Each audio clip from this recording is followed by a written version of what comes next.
India की #1 choice Bharat matrimony. Nirmala Sitharaman वित्त मंत्रालय पहुंच चुकी हैं।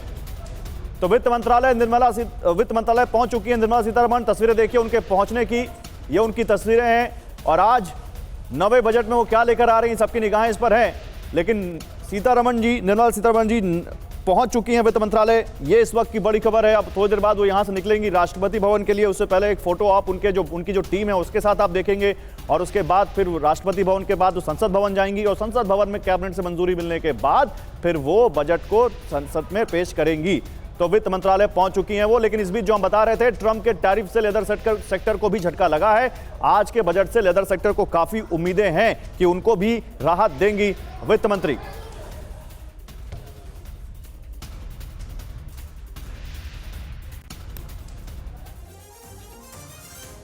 तो टैरिफ की मार का एक असर लेदर और फुटवेयर सेक्टर पर भी पड़ा है और इसीलिए यह सेक्टर भी बजट से ढेरों उम्मीदें लगा रहा है। इसीलिए मैं कह रहा था कि उम्मीदों का आसमान एक नजर आ रहा है। किसकी उम्मीदें पूरी होंगी, किसको लगेगा झटका, यह देखने वाली बात होगी। तो लेदर फुटवेयर सेक्टर पर टैरिफ का क्या असर पड़ा है, आप यह देखिए। वित्त वर्ष 2025 में निर्यात हुआ 70%, मार्केट है 56,000 करोड़ का। एक्सपोर्ट में अमेरिका का हिस्सा है 22%।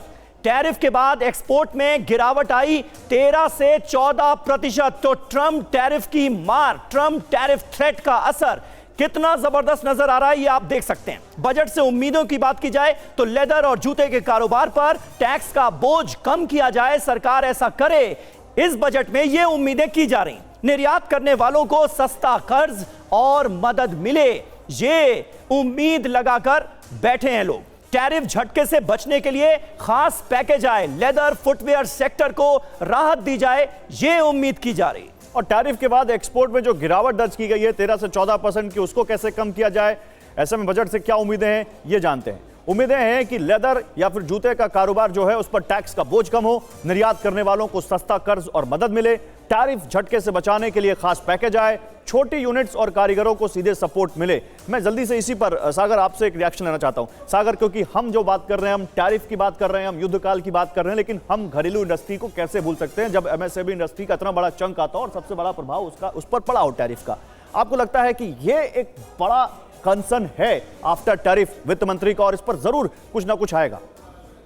देखिए, इस बार का बजट जो है ना, ये सिर्फ हमारे देश के लिए इंपॉर्टेंट नहीं है, ये पूरी दुनिया के लिए इंपॉर्टेंट है। इस बार के बजट पे नजर सिर्फ देश की नहीं होने वाली है, पूरी दुनिया की नजर होगी। क्योंकि आज का बजट ये तय करेगा कि जो विदेशी इन्वेस्टर्स पिछले 1 साल से लगातार भारतीय बाजार से पैसा निकाल रहे हैं, वो निकालना जारी रखेंगे या वापस लौट करके पैसा डालना शुरू करेंगे। ये बजट ये भी तय करेगा कि भारत की प्राइवेट कंपनीज जो कि कैश में बैठी है, यानी कि उनके पास उन्होंने पैसा होल्ड करके रखा है, इन्वेस्ट नहीं कर रही हैं इंडिया में ही, इस डर से ही कि आगे क्या होगा उनको पता नहीं, अनसर्टेनिटी है।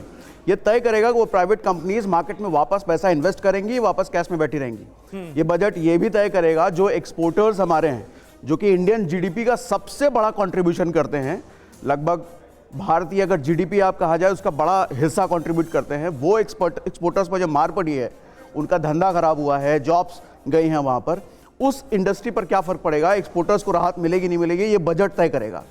तो ये बजट सिर्फ देश के लिए नहीं है, पूरी दुनिया की नजर होगी इस बजट। ये जो बात आपने कही है सागर, ये अपने आप में इंपॉर्टेंट है और हमारे साथ संजय जी मौजूद हैं यहां पर। संजय जी, जिस तरफ सागर इशारा कर रहे हैं, क्या आपको लगता है long term capital gain tax जो कि पिछली बार आया था लेकिन एसटीटी को रखा गया था, ये बहुत बड़ी शिकायत रही आम निवेशकों की, क्या इससे थोड़ी राहत इस बार मिल सकती है, दी जा सकती है, ताकि शेयर मार्केट में जो एक निराशा का माहौल हमें बीते 1 साल में नजर आ रहा है उसमें थोड़ा परिवर्तन हो, बदलाव हो?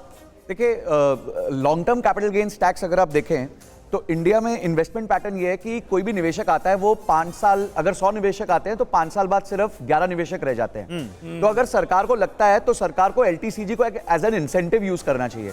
ओके, अगर किसी व्यक्ति ने 3 साल निकाल लिए मार्केट में, कोई एसेट को 3 साल होल्ड कर लिया, शेयर को, ईटीएफ को, म्यूचुअल फंड को, तो 3 साल बाद उस टैक्स को 0 कर दिया जाए। तो इससे क्या होगा कि it will act as an incentive for people to hold for 3 साल, मतलब 3 साल तक वो होल्ड करेंगे। और मजेदार बात मैं आपको बताता हूँ, यूके का जो टैक्सिंग सिस्टम है गेन्स पे, वो ये है कि जब तक आप बेच के वापस शेयर्स खरीद रहे हो तो वो आपको टैक्स नहीं लगाते हैं। जिस दिन आप बेच के सिर्फ कंजम्पशन कर लोगे उस चीज की, नहीं तो वो ये बात आपको आप फिर से केवल tax शेयर लगाना मार्केट के लिए कर रहे हैं संजय जी, या अक्रॉस द असेट क्लास आप ये बात कर रहे हैं?